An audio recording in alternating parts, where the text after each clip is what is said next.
story begins on an island where a group of hunters face off against several giant monster ants. Their leader gets up close and personal with one as he explains that they must hold the monsters back at all costs and they cannot retreat. This group is quickly overwhelmed by the overgrown insects and their leader begins to lose consciousness. One of the ants is snacking on his insides and the leader's life begins to fade away. Just then, a man rescues him from becoming ant food and shocks the leader with his unbelievably powerful healing magic. The leader screams as this man is about to be attacked as well, but he is quickly saved, and the man that saved him calls on his teammate to follow up his attack. This next teammate is an absolute beast as he smacks around the monsters. The first group realizes that they were just side characters all along, and they are amazed as it becomes very clear that these guys that came to rescue them are S-rank hunters.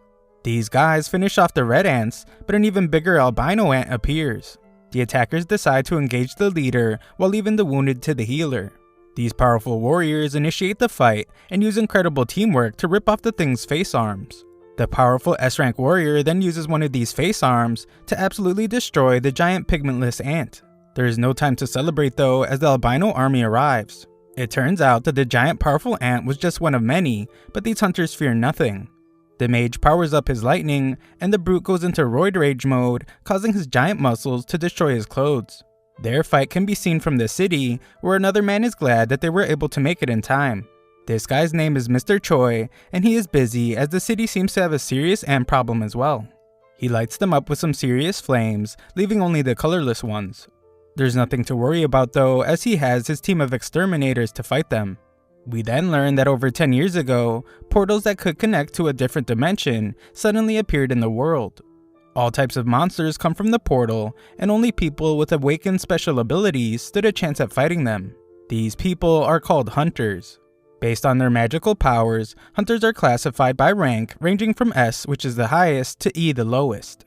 However, the problem these hunters face is that once their powers are awakened, their abilities can no longer be developed no matter how hard they try. 3 years pass from the day of the ant infestation, and we find ourselves in a city. A large group is preparing for a raid mission, and a guy named Kim welcomes some dude with a mullet and sweet-looking mutton chop sideburns. The two guys catch up and hope to make a lot of money if their mission is successful. Finally, our protagonist arrives, and we learn that his name is Jin Woo. Everyone recognizes him and they all say hello. Mutton Chop's name is Parks. He hasn't been around for a while because he's been watching too many anicap videos, so he wonders why everyone is greeting Jin Woo, and questions if that means he is really strong. Kim explains that Jin Woo is actually infamous for the exact opposite reason. He just joined the group recently, but has already been given the nickname, the weakest hunter of all of mankind. It's a pretty lazy nickname if you ask me, but it's not an exaggeration. Jin Woo was even injured in an E-rank dungeon and hospitalized.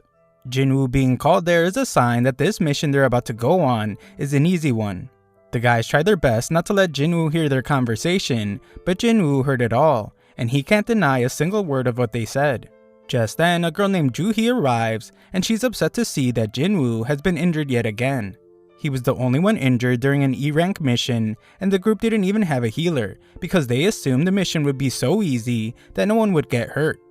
Joo-hee is mad at his team, but Jin Woo has already accepted the fact that he's just too weak. He has already gotten used to it, but there's no time to throw a pity party, as the next mission is about to begin. A man named Song-chi introduces himself to the team and proposes that he be the captain for this mission. He is the highest ranked hunter among them, so they are all glad to have him be their leader. With that decided, the mission begins and everyone starts entering the gate. Kim tells Jin Woo to sit close to the group so he doesn't get injured, and Joo-hee enters the gate with everyone else.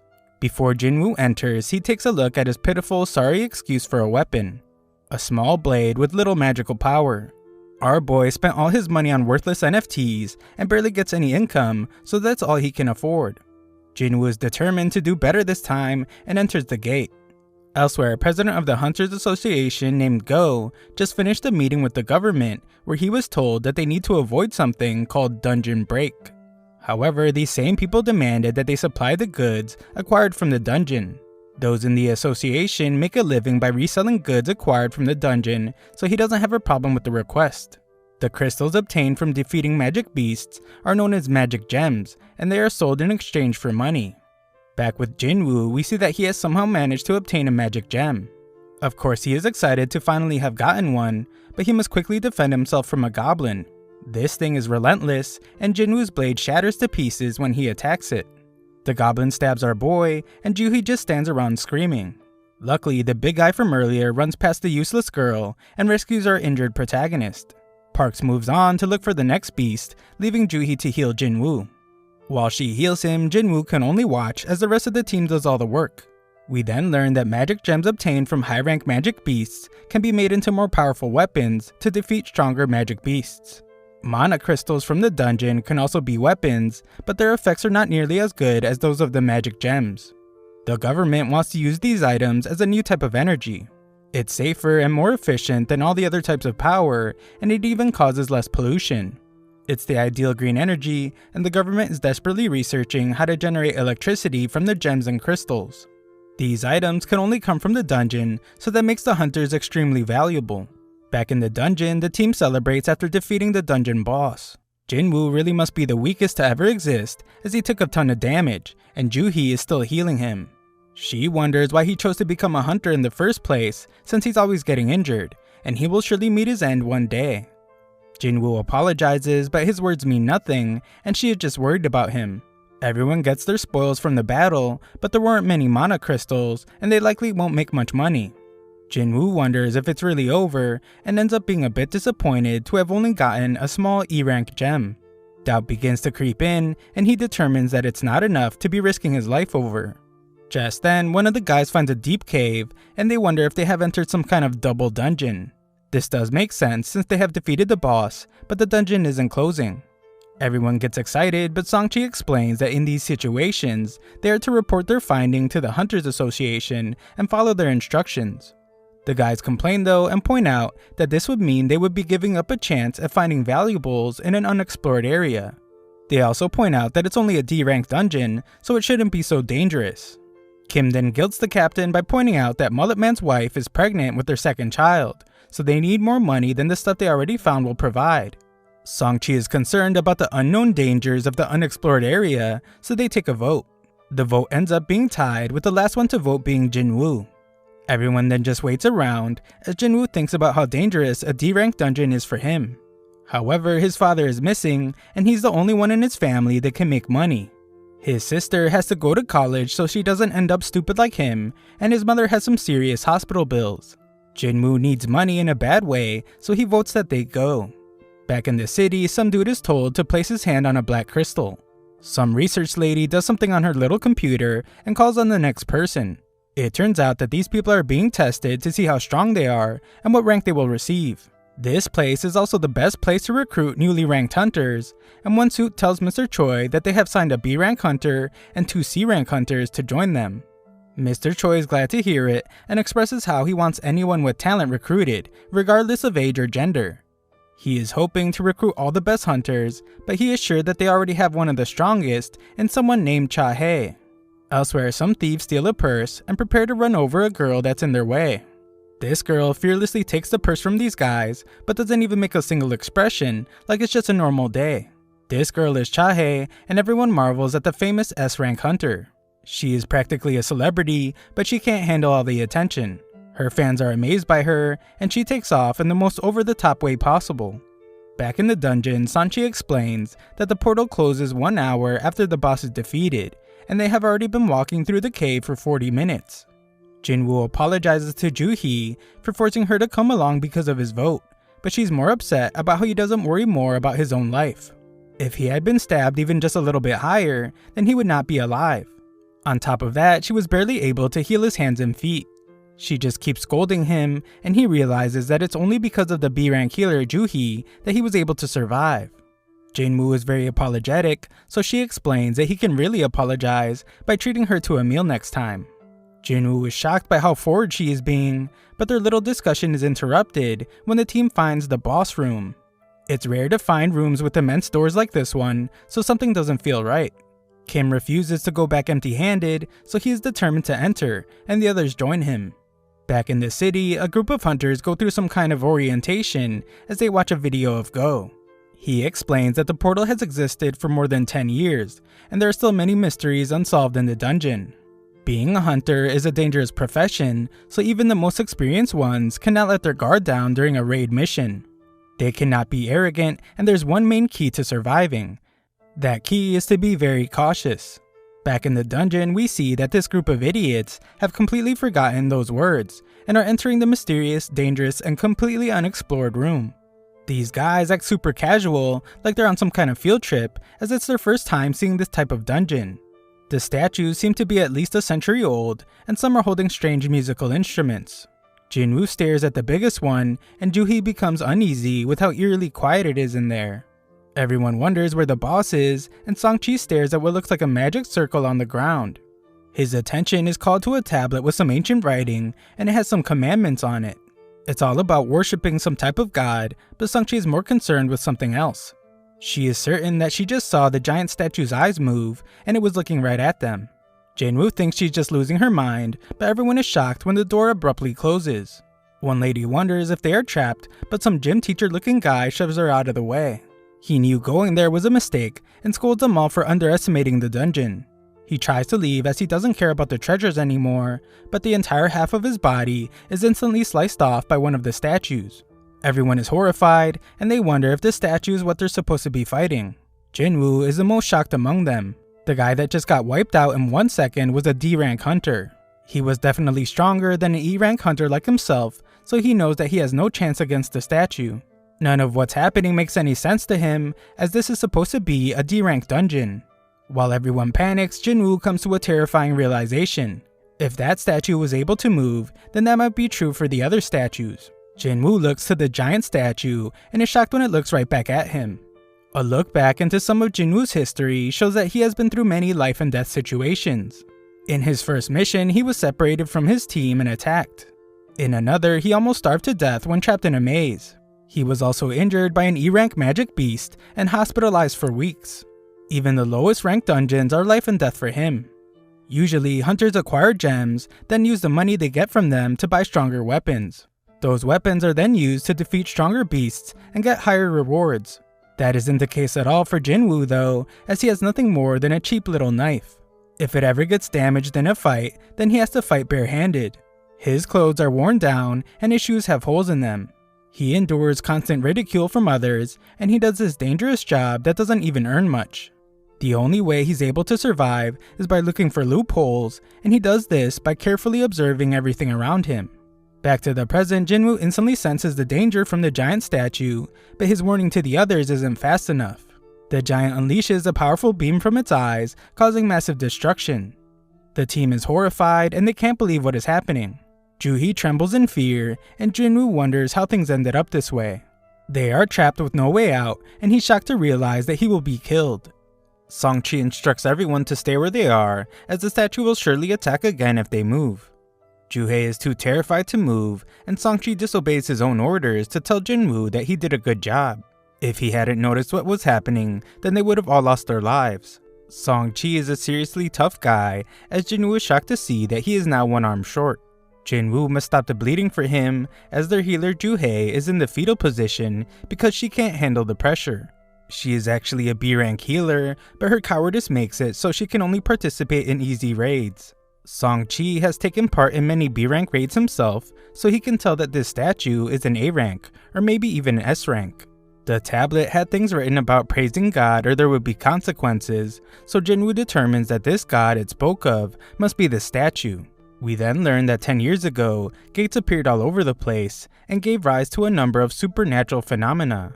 An example of this are the people that awaken to special powers known as hunters. They are tasked with defeating the monsters in the dungeons, and a hunter's power once active never changes. At school, Jinwoo's sister tells some girl about how her brother's always getting hurt.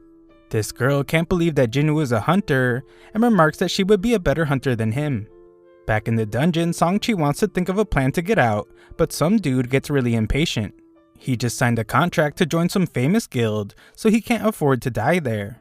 This guy is confident that with his insane speed, that he can get away.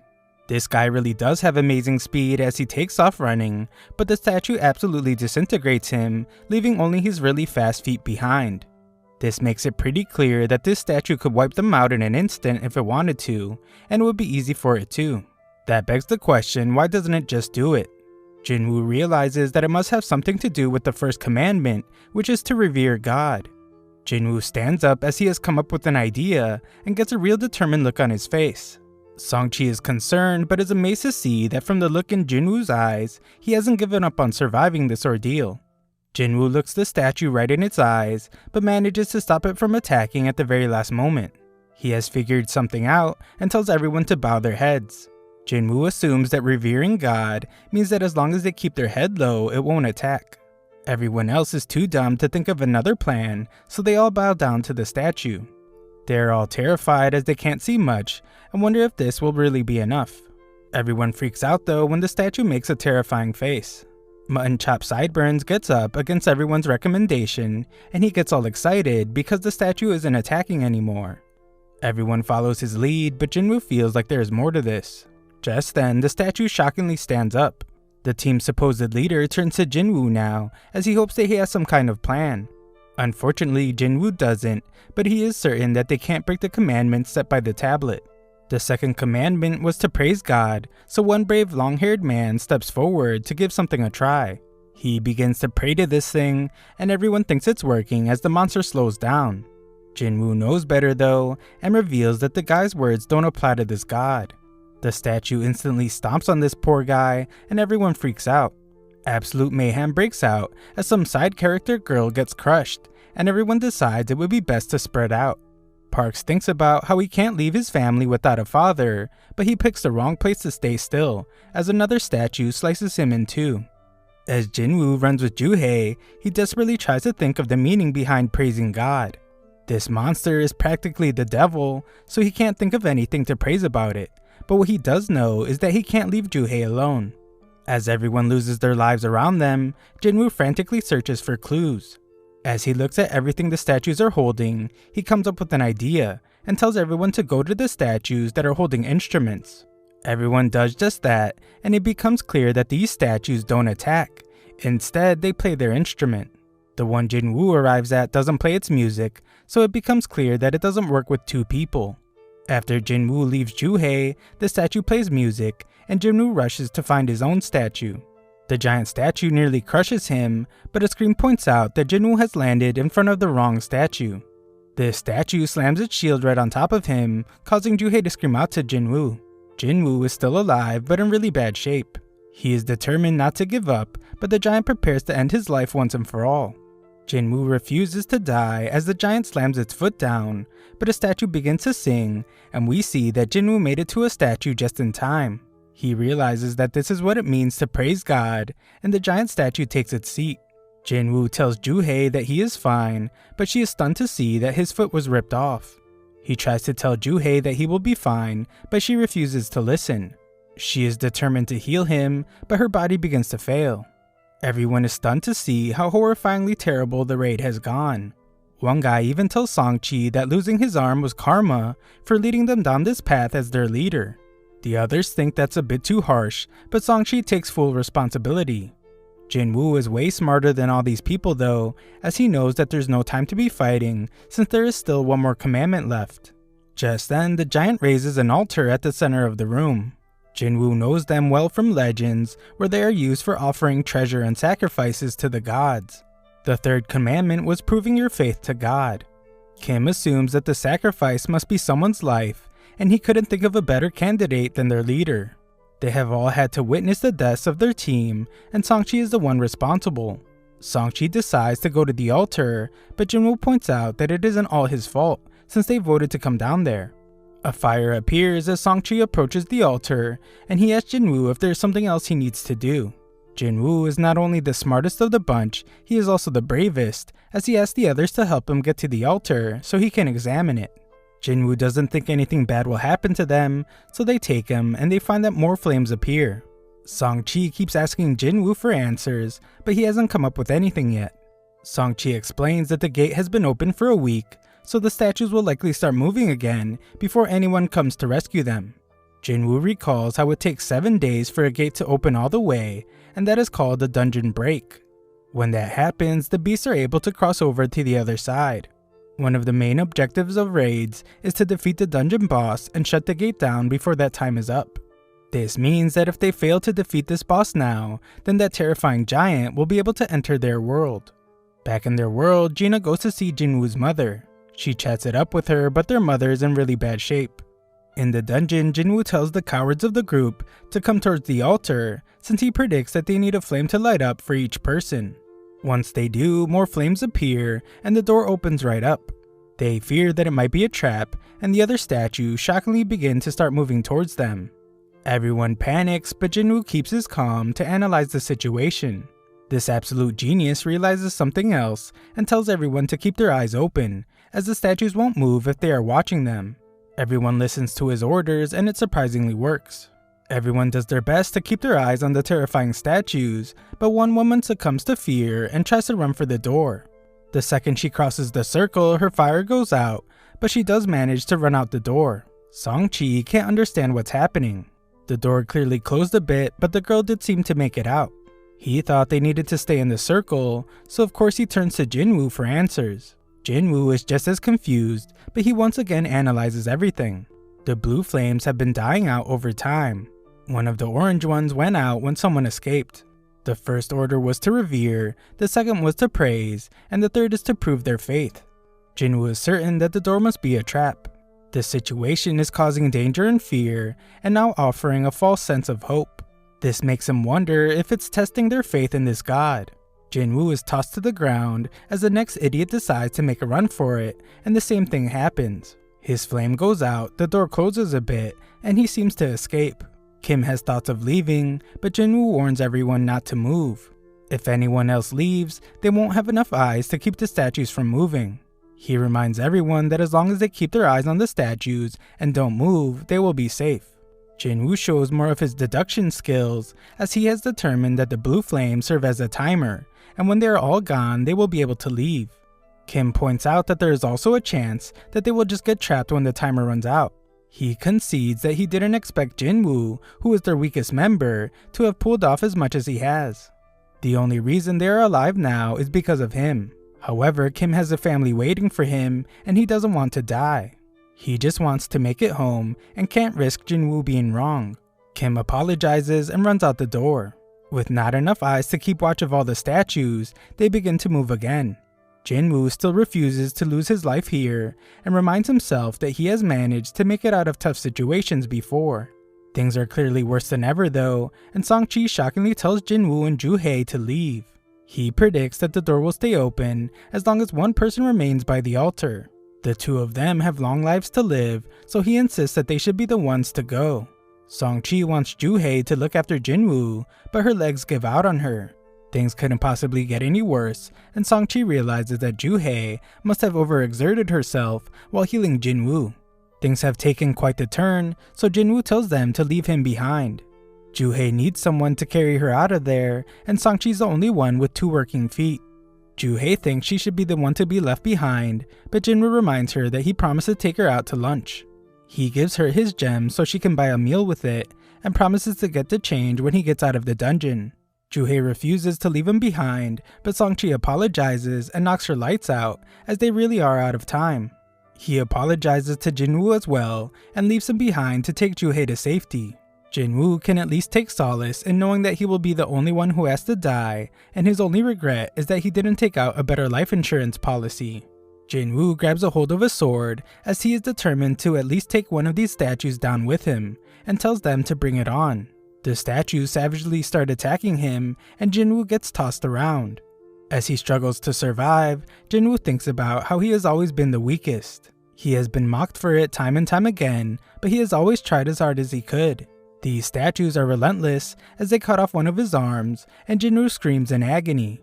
Jinwoo is furious that it has to end this way since he tried so hard to be stronger. The statues cause him even more pain and thrash him about further. Jinwoo continues to think about how even though he failed to get stronger, he still gave it his all to get this far. Jinwoo motions to yell in anger one more time, but he can't even do that as he is stabbed through the chest. Jinwoo is just barely alive, but rage overwhelms him as he thinks about the first few people that ran from the altar. They said they just couldn't take it anymore, but Jinwoo points out that they all felt that way, and all they were doing was justifying their own selfishness. The supposed gratitude they felt was superficial, and it's always the most selfish people who benefit the most. Rage fills him even more as he thinks about how he has family too, and he wanted to make it home alive just like they did. He screams in pain as these statues torment him even more, and Jinwoo begins to wonder if it's really a good thing that he's the only one that has to die. As Jinwoo's tattered body lies on the altar, he wonders how he could have thought that way and calls himself a hypocrite. Jinwoo tries to breathe and thinks about how he doesn't want to die. The final attack comes crashing down on him, and Jinwoo wishes that he could just have one more chance. The final blue flame goes out, but a mysterious notification pops up, revealing that a secret quest called Courage of the Weak has been completed. The qualifications to be a player have been acquired, and it asks for it to be accepted. The player's heart will stop in a fraction of a second if not accepted, and the button saying yes is pressed. Just then, Jinwoo wakes up in a hospital and is shocked to find that he still has his arm. He remembers how he was dismembered and finds that he still has his leg as well. There is no sign from when he was stabbed in the chest, so he begins to wonder if it was all just a dream. Just then, a guy named Woo arrives, and he explains that he is the manager of the Hunters Association surveillance team. The purple spiky-haired guy is named Kong, but they don't explain why they are there. They do reveal that Jinwoo was unconscious for 3 straight days. Also, Juhei and Songchi are both alive. Songchi did lose his arm, however, so he may have to retire as a hunter. Juhei was seriously traumatized, so she is undergoing psychiatric care. She isn't doing very well though, so Woo doubts she will continue as a hunter. Only 6 people survived the double dungeon they discovered that day. Although a hunter's job is always a very dangerous one, it is rare to see such a tragic event like what happened that day. And one thing is very strange. When another guild arrived at the scene after being alerted by the survivors, all they found was Jinwoo. There were no traces of the temple or the statues the survivors described. The entire situation is incredibly unbelievable. If it weren't for everyone's stories lining up perfectly, suspicion would be cast on the survivors. That isn't the case though, and Woo has a theory. He turns to Jinwoo and asks him if he has had a second awakening.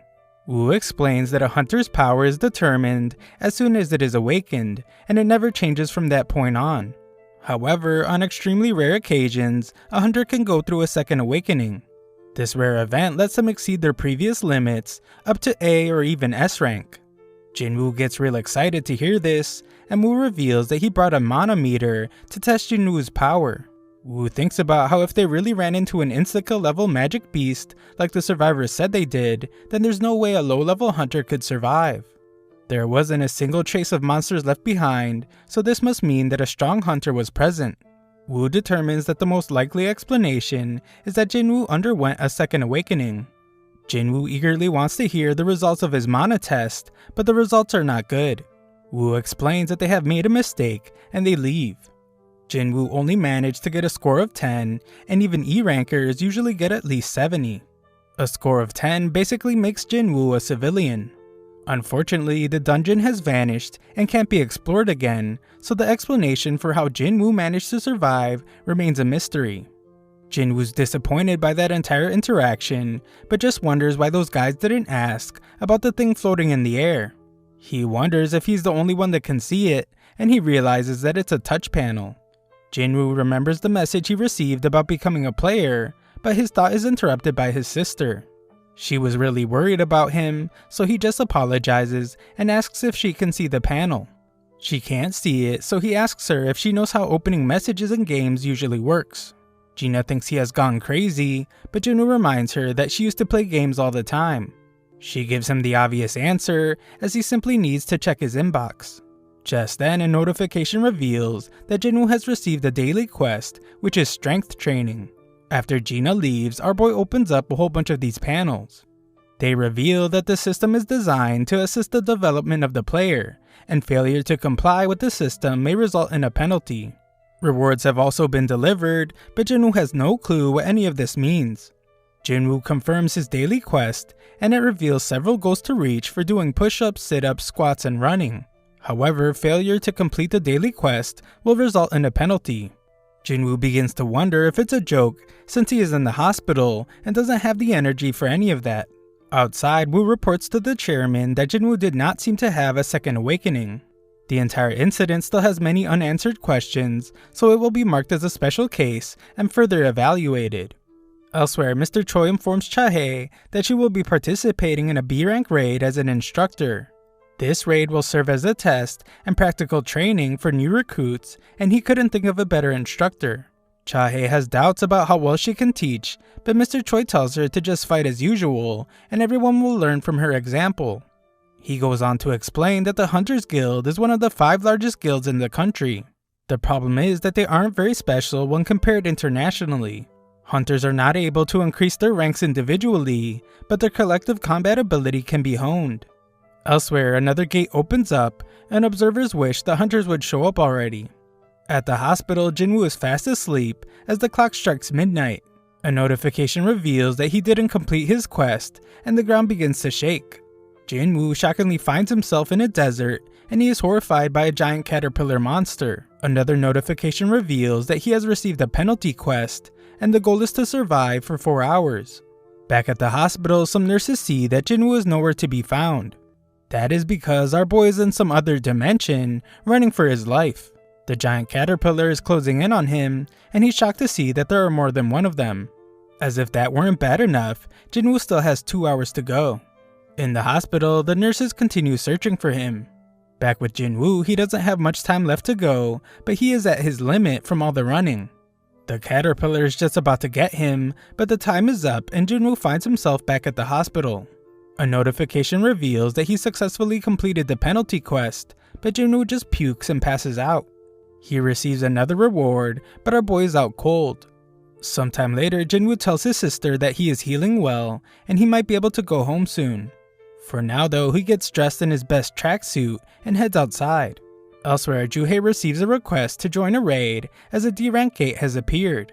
The other guilds are not available, but Joo-hae can't get herself to agree to go. However, Joo-hae gets some good news as she is told that Jinwoo has awakened from his coma. Joo-hae nervously goes to visit him, but some nurses point out that he's running again, just like he has been every day since waking up. Outside, Jinwoo thinks about how it's been 4 days since he regained consciousness, and he has learned a few things.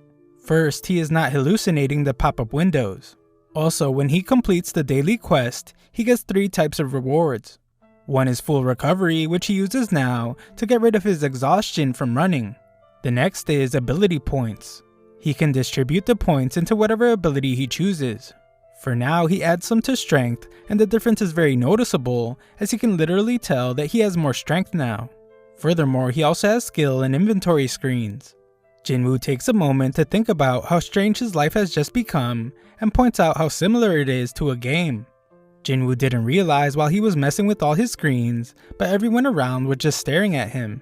Jinwoo's final daily quest reward is a random loot box. Today's random thing is a mysterious key. So far, he has only gotten useless stuff like pens and bandages, so this key is quite a surprise. A notification reveals that the key is for teleporting to an instance dungeon, and it gives a location. Jinwoo has no clue what an instance dungeon is, but based on what's been happening so far, he assumes that it will be an event to help him get stronger. In this world, gates opening is a common thing, so they even have a gate report on the news to keep track of all the recently opened gates. Jinwoo goes to see his mom and has a memory from when he found her unconscious. It was discovered that she has internal sleep disease, which is also known as final rest. It's a disease that came into existence with the appearance of the gates, and there are theories that it is caused by continual exposure to mana. The best modern medicine can do for those affected is life support. Jinwoo worked hard to save money and eventually qualified as a hunter. He informed Gina that he would be able to afford their mother's treatment soon, but she was worried about how dangerous it is to be a hunter. Jinwoo assured her that things would be okay from now on and told her to leave everything to him. However, it would soon become clear that Jinwoo was useless in battle, and he would never get a cut of any rewards because of it.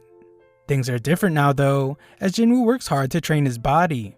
He puts all his ability points into strength and shows his progress by showing an apple who's boss. Jinwoo is determined to get stronger and heads to the location from the key notification. Jinwoo is prepared with everything he needs and determines that he will simply run away if things get dangerous like they did during the raid. When Jinwoo pulls out his key, a keyhole appears out of nowhere. Jinwoo uses the key to unlock it, and some mysterious gate appears. After walking through it, a notification reveals that he has entered the Instance Dungeon. The exit is sealed off behind him, but normal people don't even notice it. It becomes clear that he is in some separate dimension, and Instance Dungeons are not like the regular kind. He assumes that it's more like a red gate, but he doesn't know much about them since he has never been in one. Jinwoo realizes that he won't be able to simply run like he planned, and another notification pops up. It reveals that the only way for him to exit the dungeon is by defeating the boss or by using a teleportation stone. Jinwoo thinks about how he couldn't even beat an E-rank beast before, but now he must clear an entire dungeon by himself.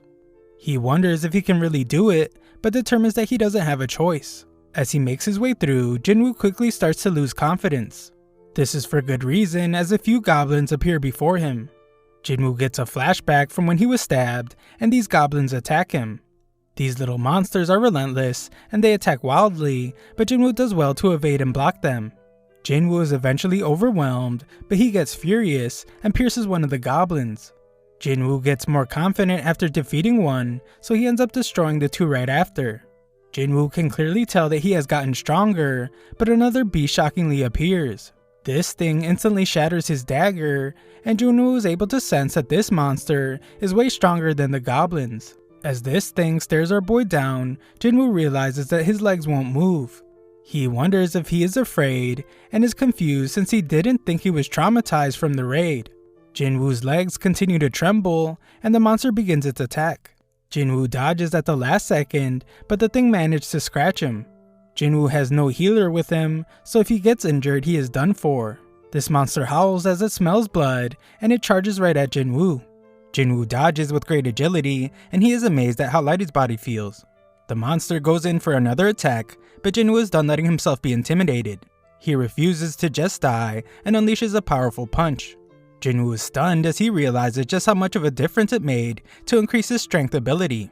It's clear that this monster is still stronger than him, but that doesn't stop Jinwoo from fighting for his life. His attacks aren't working though, so he must avoid its attack, and Jinwoo is at a loss about what he must do now. Jinwoo determines that he can't do this on his own, so he runs away because he has no party or healer. Jinwoo's bag only has water and food in it, so he wishes he had a weapon with magic power. Jinwoo gets a brilliant idea and opens his inventory to pull out a sword. At the very last moment, Jinwoo uses the sword to slice the monster in half. Jinwoo has no clue how the sword got in there, but he does remember Kim saying that he paid 3 million for it. It's the kind of weapon he could never afford, but this is an emergency, so he decides to put it to good use. Jinwoo's pain from the fight is beginning to fade away, but 2 more of these monsters appear. Jinwoo has a weapon now, so he isn't afraid, but he realizes that his sword is stuck. He frantically tries to get it out as the monsters approach him, and he just manages to do it at the last second. Jinwoo gets one of them, but the other shows him why they are called steel-fanged wolves. Jinwoo kicks this thing as he tells it that he just got his sword, and it needs to find something else to chew on. Destroying this monster just leaves the other one, but Jinwoo points out that these things aren't so bad compared to the giant statue. All Jinwoo has to do is posture, and the other wolf runs off scared. When he gets a break, Jinwoo realizes that he reached level 2, a change that never happened when he was just doing his daily quests. He determines that it's because this was real combat, and realizes that all his stats go up by 1 when he levels up. This means he gets 5 points total from real combat, when daily quests only give him 3. It's clear that fighting is more efficient. What he isn't sure of yet though, is how much of a difference 1 point makes. Jinwoo is certain that strength is the most important stat out of all of them. He has it at 32 now, and his body feels much lighter. Jinwoo speculates that the higher his base abilities grow, the more points he will gain. Jinwoo is more motivated than ever, as he realizes that he finally has a way to get stronger. He goes to check the beast for essence stones, but is surprised to see that he gets items instead. Using the same logic that are in games, Jinwoo assumes that this dungeon and magic beasts inside are different from those that are inside gates. He is then shocked to see that his system also has a shop, but his level is too low to buy anything. He can still sell stuff though, so he gets 20 gold from a tooth.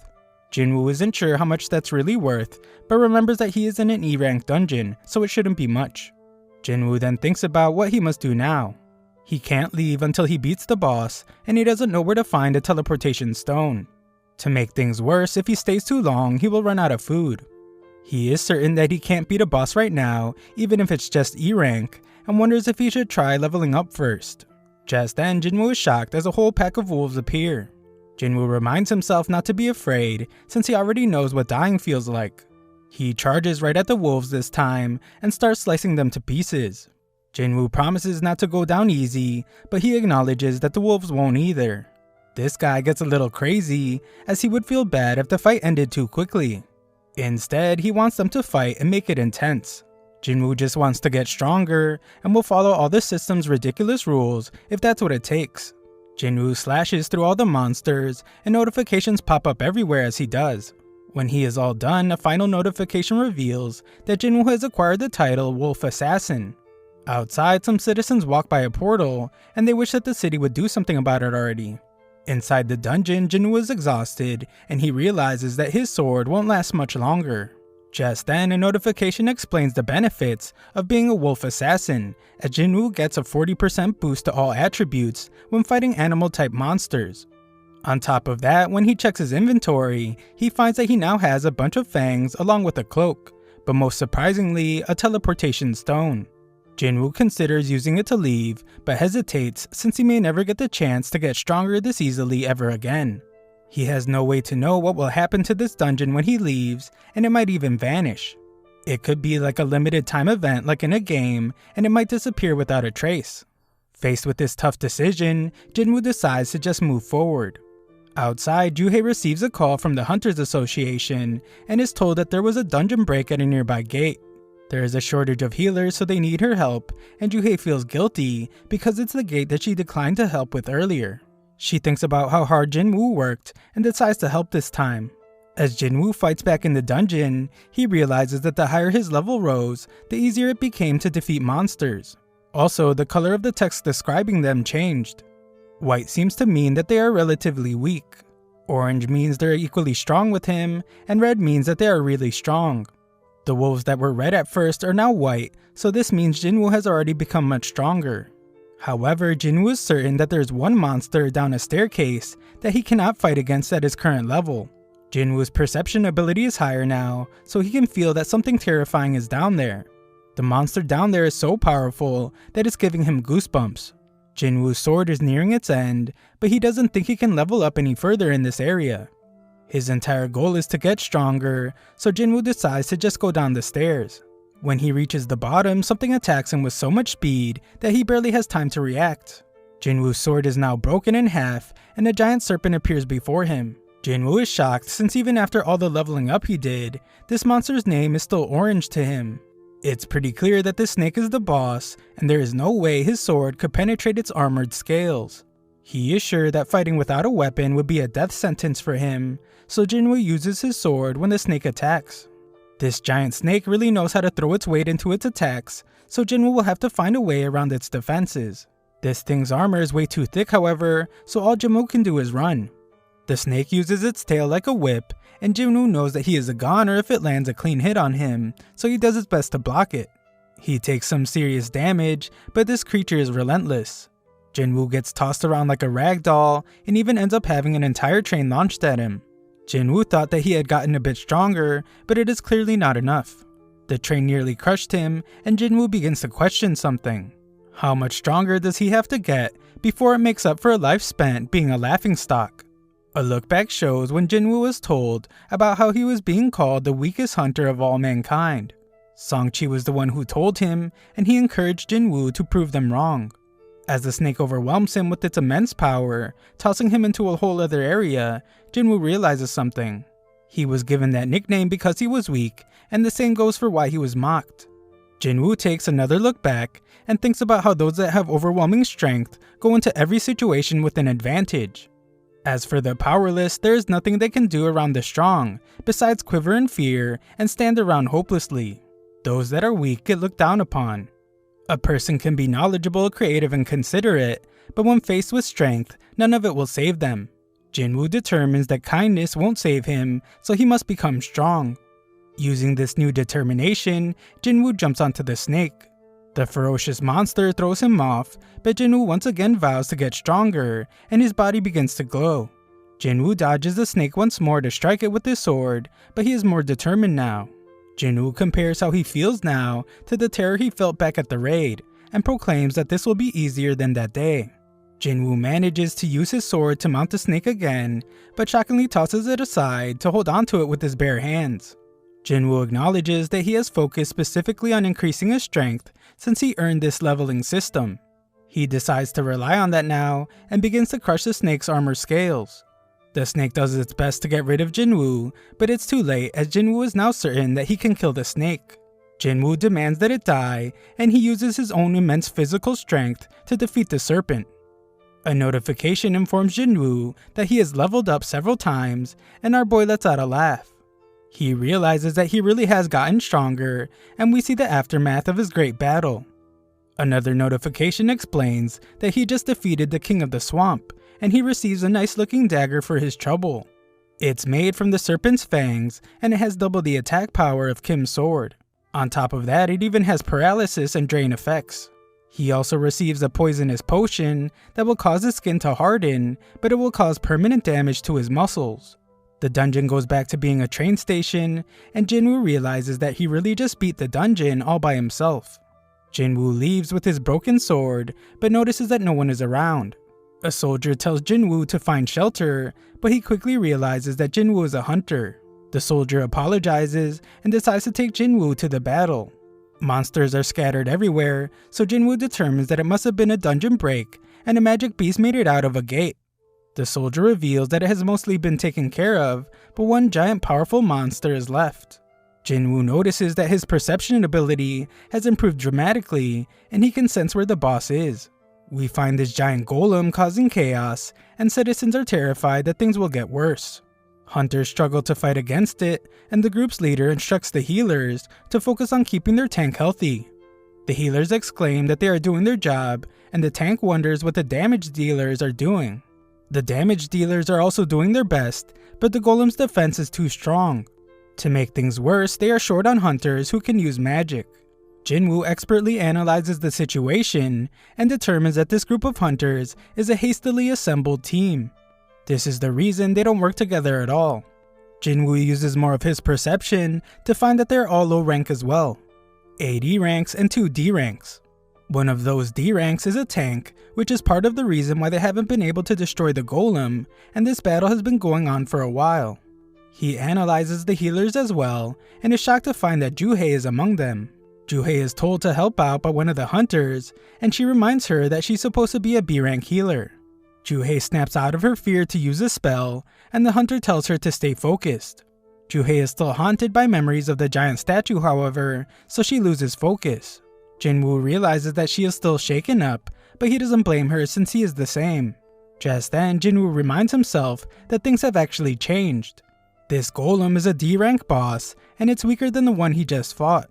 The hunters panic as they are quickly losing the fight, and they realize that they won't be able to win without a higher ranked hunter.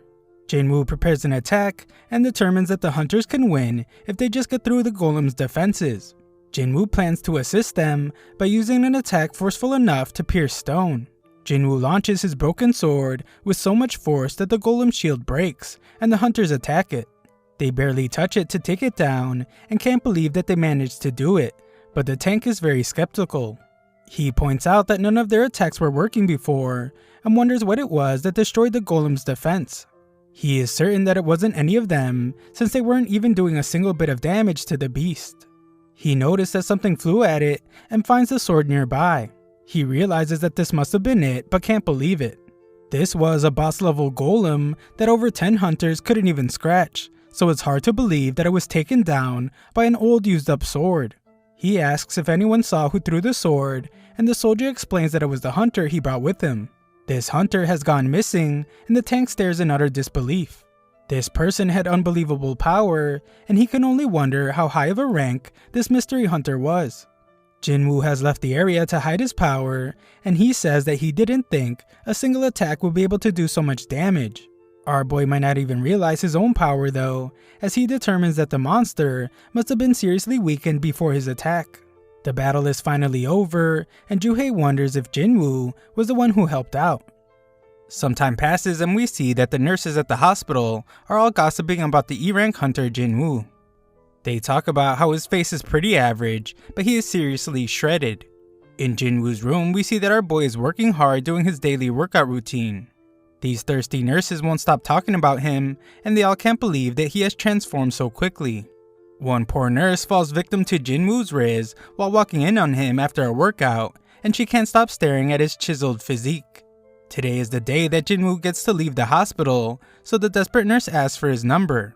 Jinwoo hasn't adjusted to the effects of his newfound riz, and assumes that this obviously thirsty nurse just wants to send him test results after he gets released. On the news, we are reunited with the S-rank hunter from the giant ant attack. His name is Beck, and he gives everyone a glimpse into the life of a top hunter.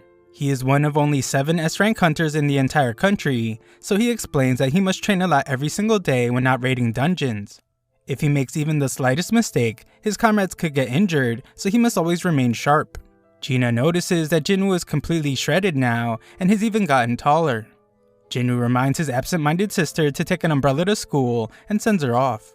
When alone, Jinwoo decides that he can just do his running later, and wonders if these newly developed muscles of his are because of his increased stats. He determines that if he continues at this pace, he could become a huge bodybuilder. Jinwoo then thinks about where he should put some stats that he just received, and we see that he is now level 18. Strength increases the damage he does, but he realizes that if he can't land a hit, then it's pointless. Aside from vitality, perception, and agility, he also has a stat called intellect.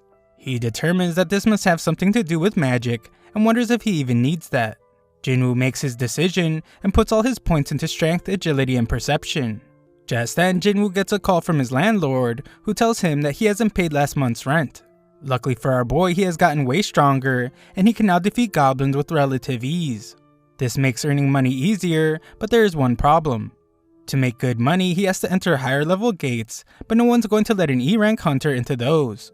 Jinwoo considers getting his rank reappraised, but that's too risky.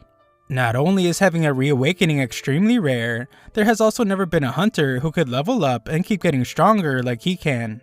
Jinwoo decides to hide his powers, at least until he can defend himself and learn more about his abilities. Just then, Jinwoo is shocked by a job listing and runs off. He completes his daily training to receive a reward and meets with a hunter named Hung. Hung apologizes for his guys that recognize Jinwoo as the weakest hunter to ever exist, but Jinwoo lies and says that they aren't wrong. Hung explains that they're going into a C-rank dungeon, but they need a minimum of 8 people to enter.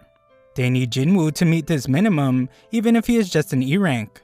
Jinwoo won't be doing any fighting though, so Hung explains that he also won't be getting any of the rewards. They will, however, give him 2 million yuan. Our boy analyzes these guys to find that there are 4 C ranks and 2 sub-D ranks. Jinwoo agrees to join, and Hung explains that his job will be to carry supplies. Having to carry medical supplies means that they must not have a healer, and Hung explains that it's hard for independent parties to retain healers. A party filled with a bunch of tanks and damage dealers worries Jinwoo, but he decides to sign the contract anyway. A 20-year-old D-rank named Yu introduces himself, and Jinwoo determines that this kid must be from a rich family because of his gear. Yu offers to keep Jinwoo safe, and our boy just continues to let everyone think that he is weak. Yu doesn't seem to realize that Jinwoo is a shredded monster, and wonders if he will be okay carrying all the heavy supplies. Jinwoo says he will be fine, and the kid starts rambling about the president who was overseeing this construction site. He fled overseas while embezzling 900 billion yuan and left everyone shocked. They all arrive at the strangely large gate and wonder if it's really just a C-rank dungeon. Yu wonders if they will really be okay, so Jinwoo explains that the size of the gate doesn't matter much. The level of magic power coming from within is the real indicator, and that's what the Hunters Association measures to assign a rank. Anything higher than a B rank is handled by bigger guilds, so this C rank one shouldn't be too difficult.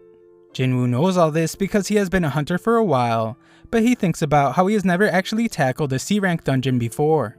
They enter the gate and use the light to see, but are shocked to find that there are no magical beasts inside. Most dungeons are covered in glowstones, but this one is pitch black. This darkness reminds Jinwoo of the temple entrance, and he informs Yu about all types of stones. There are essence stones that hunters recover from magic beasts, mana stones that can be mined from dungeons, and glowstones that light up the caves. Jinwoo then silences the talkative kid and reveals that there are magic beasts in this dungeon, they just haven't shown themselves yet. Our genius protagonist thinks about the monsters that lurk in large numbers in the darkness and are attracted to light. He realizes that they must be insect-type monsters and announces it to everyone. Everyone then panics as they realize that they're inside an ant's nest and they can hear the monsters approaching. Jinwoo declares that the beasts are above them, so everyone begins attacking. Hong uses his taunt skill to take most of the aggro, and Jinwoo marvels at their C-rank leader. Yu wants to jump in, but their mage stops him as he has something cooked up. His countdown ends and the mage unleashes a powerful blast. Jinwoo once again analyzes the situation and can tell that these hunters have good teamwork. As for Yu, his gear makes up for his lack of skill. They all seem to be doing well, but Jinwoo can't shake the feeling that something isn't right. He easily destroys one of these ants in secret, and the fight ends soon after. Hong declares their victory, and everyone takes their share of loot except for Jinwoo. Hong does admit that Jinwoo saved them a lot of trouble by detecting the ants, and Jinwoo explains that he just used his instincts. It is brought to Hong's attention that many of the ants seem to have been attacked by something that wasn't using a sword or magic. Hong thinks it may have been some other magic beast, but that would mean that there is something stronger in this dungeon than these ants. Several of the ants look like they were torn to pieces, so Hong wonders what could be big enough to prey on these ants. Yu explains that his father bought him a bunch of gear for his first raid, and Jinwoo is glad to hear that. He isn't sure why just yet, but he tells Yu that they need to be very careful. Elsewhere, some dude working out is startled by a loud sound of destruction. He is told to calm down, however, as it's not something out of the ordinary. It's just their guildmaster doing his training, and we see that it's Beck. This dude is crazy strong, so the kid is shocked to see that he blew through a giant stone with just one strike. Beck is totally unfazed and explains that it wasn't even good enough for a warm-up. In the dungeon, Yu again worries about Jinwoo carrying everything. Jinwoo points out that he doesn't mind, since getting paid not to fight is a good deal. Jinwoo, however, thinks to himself and wonders if it might actually be too good of a deal. Jinwoo does some more deducing and thinks about how this group is a battle-tested party without a healer. On top of that, they needed extra members to fill the party minimum quota. The group becomes concerned since they have covered a ton of distance in the dungeon, but they haven't encountered a single healthy beast. The dungeon boss is surely still alive, however, since the gate would have closed if it wasn't. They find a bunch of webs and determine that the boss's chamber must be through the tunnel. Going through the tunnel leads them to find a shocking amount of mana crystals. They are not worth as much as essence stones, but there's at least 1 billion worth of crystals there. One hunter remarks that even Hong's brother would be jealous of this find, but he's told not to mention him. Hong has some kind of hidden motive as he thinks about how his brother can't always be the right one. He refuses to defer to his brother, and he plans to use this gigantic haul to grow his strike team. Yu takes a look at Jinwoo's contract since he is good with legal stuff and finds something. He points out to Hong that the contract only states that Jinwoo doesn't get a share of the battle drops. Mana crystals aren't battle drops, so this means they must split their findings 8 ways instead of 7. Hong happily agrees, but points out that the dungeon boss is nearby. Defeating the boss will close the gate, so they will have to mine and haul the mana crystals out before fighting the spider boss. Luckily, the spider is asleep, but Hong yells at one of the hunters for not bringing the transport equipment. Hong tells Yu and Jinwoo to stay put while they go get it, and assures them that the spider won't wake up unless something bothers it. Hong points out how they are both new to C-rank dungeons, and tells them to just trust his decision. He also needs to discuss some stuff with his team, so he decides that they will take a break as well. When they leave, Jinwoo analyzes the situation again. He thinks that it's strange that they didn't have any regulars to call up to help them meet their quota. At a far enough distance, we see just how evil Hong is, as he tells one of his men to seal off the boss chamber. He does, and Yu realizes that they were betrayed. This is exactly what Jinwoo was worried about, and he remembers how Song-chi warned him that there are some real crooks in their line of work. Raiding dungeons is pretty dangerous, and accidents happen frequently. This creates an environment where crimes could be committed, and they would never come to light. There are no security cameras in dungeons, so as long as there are no survivors, there will never be any evidence. Yu is furious that these guys would sacrifice them just for some mana crystals, and he begins to regret mentioning the contract. Jinwoo knows better though, since they were all ready to kill them at any moment if they made the wrong move. Their biggest concern now is the boss that just woke up, and Yu tells Jinwoo to stay back. Jinwoo sees an exit, but he determines that Hong already knows about it.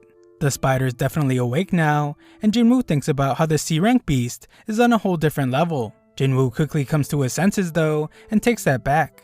He takes the lead by telling Yu to stand back as he plans to fight this thing. Jinwoo then summons his weapon and declares that he will beat it. When Hung's group leaves the dungeon, the mage wonders why they didn't just kill the two newbies themselves. Hung explains that they couldn't risk waking up the spider since they wouldn't be able to harvest the mana crystals with it awake. He assures him that this plan will work though, since some guy with no experience and the weakest hunter to ever exist have no chance at surviving against the spider.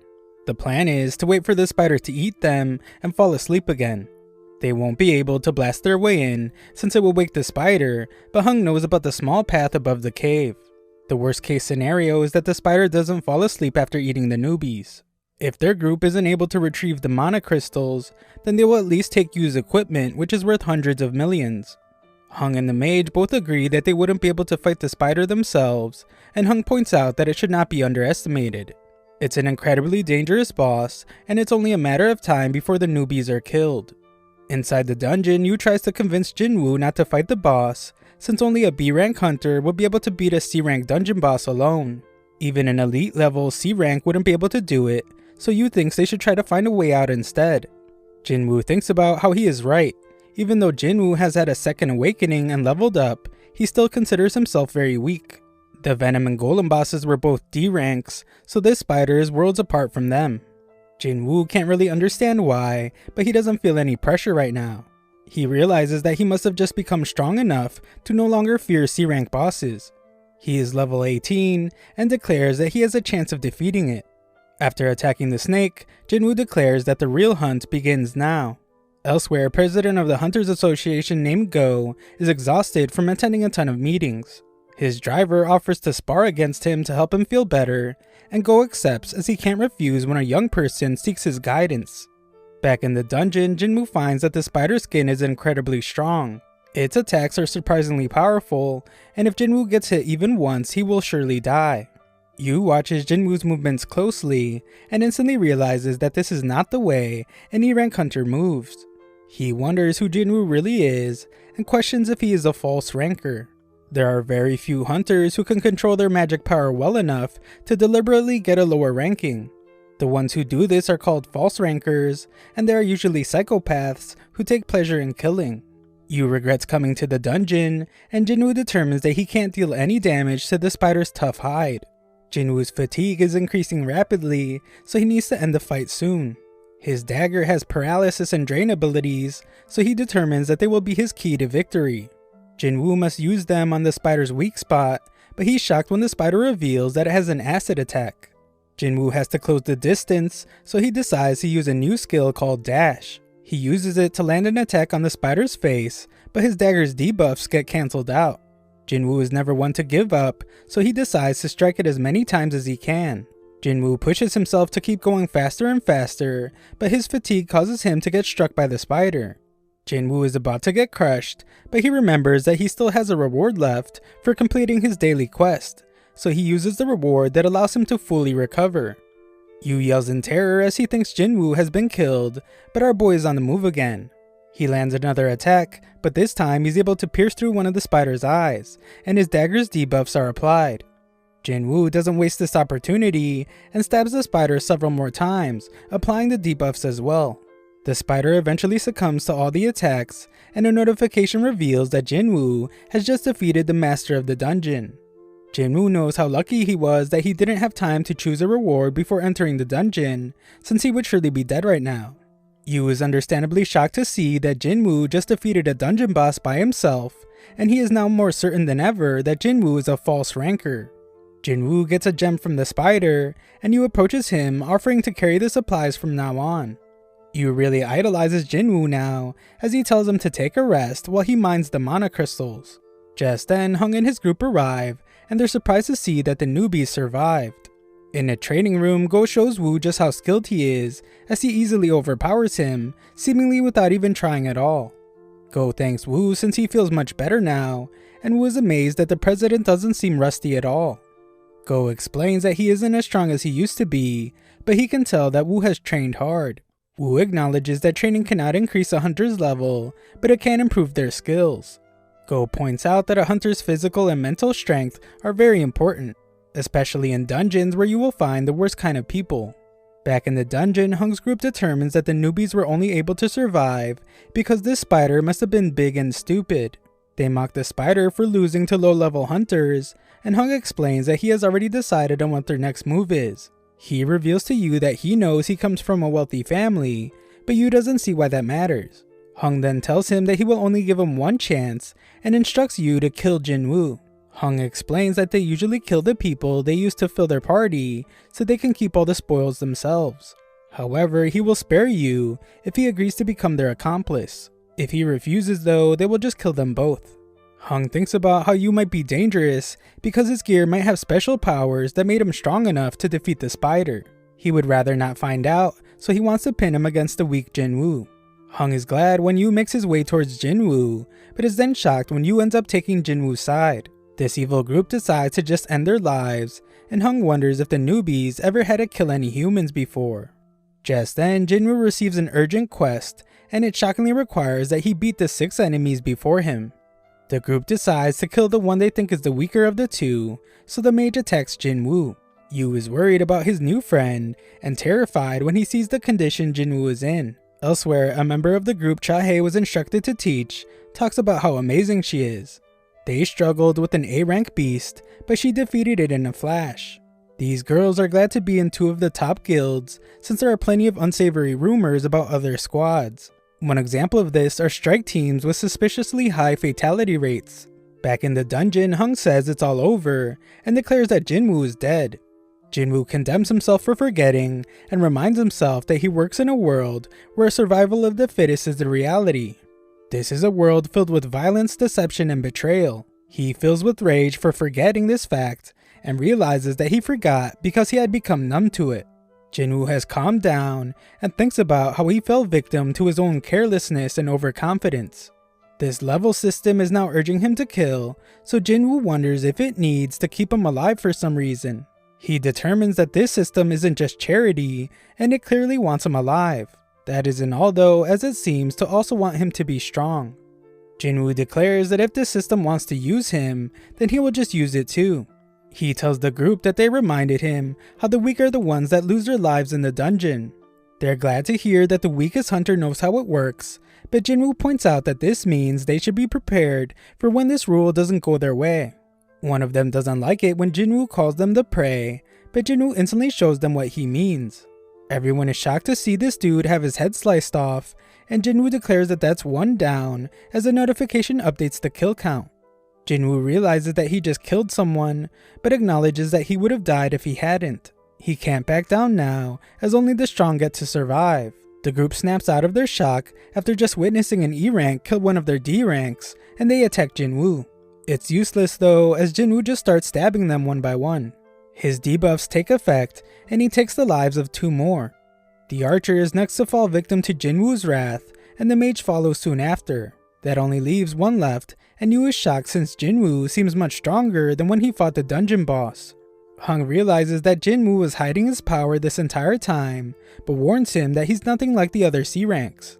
Hung reinforces his body, and thinks about how he is certain that Jinwoo is tired after fighting a boss and 5 hunters. On top of that, Hung has made his body as strong as steel, so there's no way Jinwoo's dagger will be able to pierce him. Hung begins his attack, but our boy shocks him with his speed. Jinwoo calmly acknowledges how strong Hung is, but reveals that he has some bad news for him. Jinwoo absolutely crushes him, and reveals that he has been leveling up this entire time. Hung realizes that Jinwoo is definitely not an E rank, and offers to pay him double. Jinwoo points out that Hung tried to kill him 3 times, and scoffs at how he now wants mercy. Hung tries to say that Jinwoo won't get away with this, but Jinwoo reminds him that he was the one that said whatever happens in a dungeon never gets out. Hung makes one last effort to threaten him, but Jinwoo just ends his life. Jinwoo's quest is complete, but the dungeon begins to collapse since the boss was defeated. When they get out, they report that they were the only ones to survive the fight against the spider. The official is suspicious since they were the lowest level members, but she gets distracted by Yu's gear. Jinwoo can't believe he was rewarded for what he just did, and notices that he received a murderous intent skill. It puts enemies in a state of panic, and cuts all their abilities in half. The simple-minded official determines that Yu survived because of his gear, and assumes that the E-rank Jinwoo just hid somewhere. Yu praises Jinwoo on a job well done, and it begins to rain. Yu wonders if something is wrong, but the very calm Jinwoo explains that he's just glad that he gave his sister an umbrella. Elsewhere, Woo is told about the incident where 6 hunters died, and only 2 level hunters survived. It's pretty common for hunters to flee dungeons when they are outmatched, but he is surprised to hear that the surviving hunters defeated the dungeon boss before they left. Woo interrupts this guy before he can explain further, but he is then shocked when he is told that one of the survivors was Jinwoo. Woo sees that this involves the infamous Hung, which makes it clear why this report was brought to him. Jinwoo returns home and informs his sister that he will be able to take care of their mother's hospital bills for a while. Gina assumes that he received a big payday from his last raid, but she points out how he doesn't seem injured at all. She concludes that he must have had a strong team and they made it easy to defeat the bad guys. Jinwoo concedes that it really was easy. Not just how much stronger he was than them, but when it came time to end their lives, he didn't hesitate at all. The old him would have looked for a way to escape, but the new Jinwoo was angry at them for thinking that they even had a chance against him. He wonders if leveling up has made him more bold, but reminds himself that they were humans, not dungeon monsters. Gina snaps him out of it, and he reminds himself why he's getting stronger. It's so he can stay alive and support his family, so he would do what he did in that dungeon again if he had to. Just then, a harmful substance is detected in his body, and he realizes that it's what he's drinking. Jinwoo continues drinking, but he realizes that he isn't getting drunk at all. Just then, a notification reveals a reward he received from the double dungeon. It disables toxic and abnormal conditions, and gives him improved regenerative abilities. He was too busy to check his rewards from that day, but it explains why he regrew his arm. Later, Jinwoo meets with Yu, who thanks him for saving his life. Jinwoo doesn't think this kid owes him anything though, since Yu hasn't told anyone about what really happened in that dungeon. Yu reveals that he's putting together a strike team, but Jinwoo rejects him before he can even ask him to join.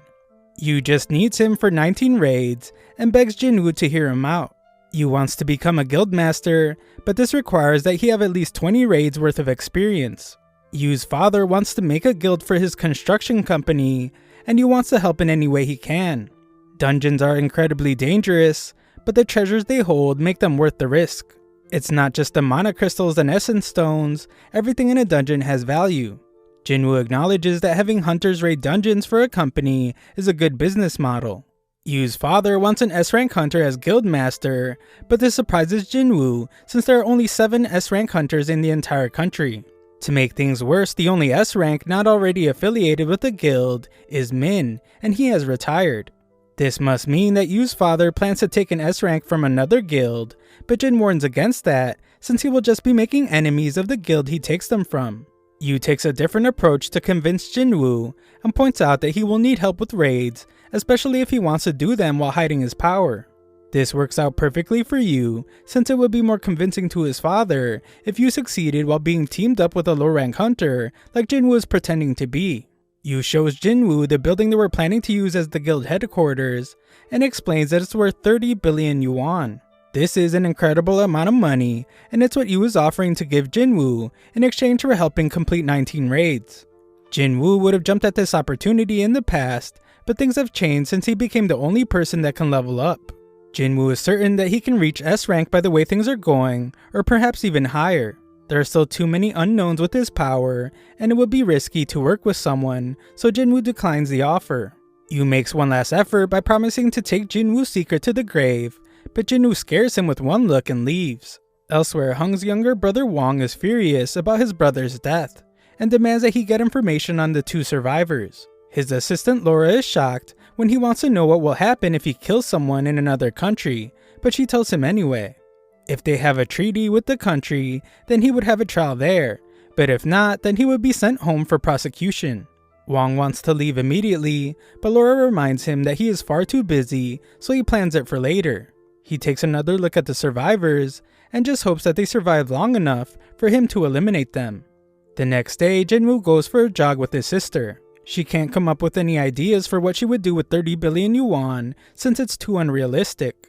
When alone, Jinwoo realizes that his system counter keeps counting even after reaching the goal. Gina finally catches up to him, but he has already decided to test how far the counter will go, and he runs again. He finds that it cuts off at double the goal, and after testing all of the tasks, the daily quest becomes a secret one. The reward for this has some random loot boxes, but one is blessed and one is cursed. Jinwoo decides to try the blessed one for today, and finds that he has received another key. This is the key to the Demon King's castle, but its acquisition level is S. More surprisingly though, the ingredients for something called the Elixir of Life can be found inside. Jinwoo couldn't have asked for anything more perfect, since the Elixir of Life can cure all illnesses. Jinwoo goes to see his sick mother, and determines that he has no other choice. Jinwoo goes to the location, and uses the key to open the gate. He already knows that this will be an S-rank dungeon, which means it will be on par with Jeju Island. Jinwoo wonders if he can handle this danger, but a large gate appears before him, and he goes in anyway. Inside, flames cover everything, and Jinwoo admits to being afraid. However, he can always use his teleportation stone if things get bad. Just then, a giant monster appears before him. Jinwoo has already decided that he needs to get stronger, and vows not to die in the dungeon.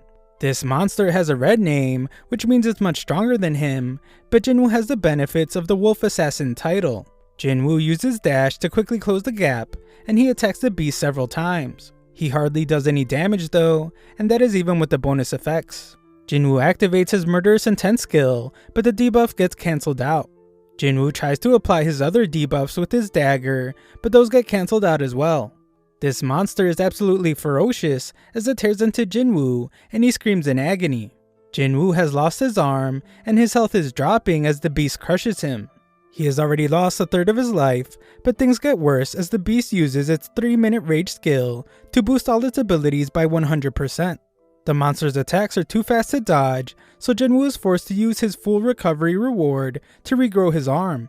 Just when Jinwoo thinks he has managed to harm the beast, he finds that he is wrong, and just continues to get ragdolled. Jinwoo's HP drops even further as he gets stomped on, but he buys himself some time by kicking dirt at the beast. Jinwoo's system keeps throwing warnings at him, making it even more clear that it doesn't want him to die. The more this keeps happening, the more Jinwoo realizes that this is not a normal reawakening.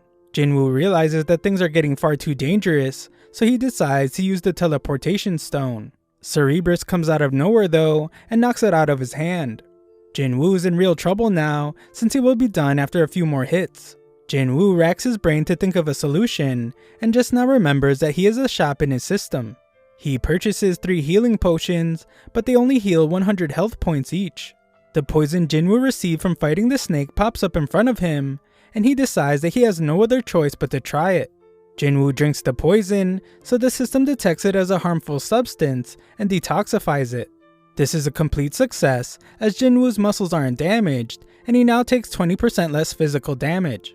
Cerebrus shows itself again, and lands a devastating attack on Jinwoo. Jinwoo proclaims that he can still move though, and we see that the 3-minute timer on the monster's rage skill is over. The effects wear off, so the damage Jinwoo did to its eye finally begins to hurt the beast. Jinwoo takes advantage by landing several attacks, and he seems to finally be doing damage. The beast nearly eats him alive, but Jinwoo just manages to stop it. He goes airborne, and the powerful monster once again slams him into the ground. Jinwoo finds himself in a terrible spot once again, as he has nearly lost all his health, and Cerebrus is crushing him between his teeth.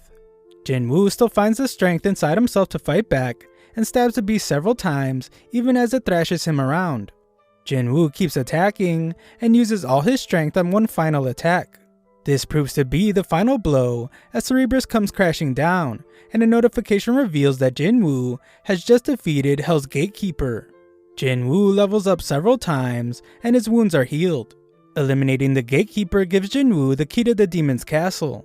Jinwoo assumes that it is what Cerebrus was protecting, but he is then surprised by a mysterious notification. It's the formula for the Elixir of Life, and it requires 3 ingredients that can be found in the castle. His fight against Cerebrus has helped him gauge his current strength, so Jinwoo realizes something. If he were to go into the demon's castle now, he would surely die. Jinwoo concludes that he can't do it now, but he promises to return soon.